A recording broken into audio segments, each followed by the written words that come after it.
hakin ya kamata wannan zalunci ne wannan zalunci ne wannan yawa kawai ana cutar murya kawai shi ke a hana hukuka don zalunci wannan ai zalunci ne wannan ku saurara baba nan ba gurin hayaniya bane idan kuka ci gaba da hayaniya zan sa duk a fita da ku gaba ki da na zo ne domin in ji ya ake ciki saboda na ji ka shuru kuma ka san gobe ne ka'ida yadda muka yi za a je a kai wani abu domin ba lallai ne sai lokacin da aka ce a kai sannan za a kai ba da an samu za a iya kaiwa.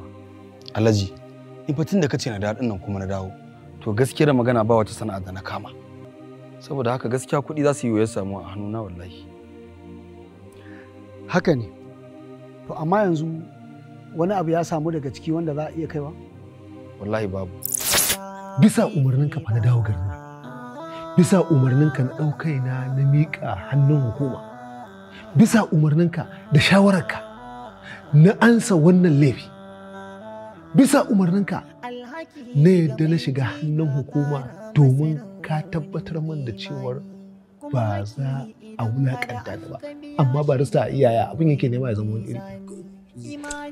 Yadda kake faɗi Alhaji haka ne duk abin da ka faɗa kuma da yadda kai ne na saka amma ba da ka na saka ba bisa ilimin da muke da shi da tsarin ilimin shine abin da ya gaidin ina kuma na gaya ma kai. To yanzu barista menene abin yi?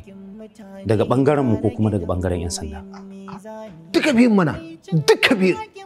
To gaskiya daga bangaren mu duk abin da za mu yi mun riga mun yi shi daga bangaren 'yan sanda abin da muke jira yanzu su yanke hukunci su tura mu kotu. Alhaki, alhaki.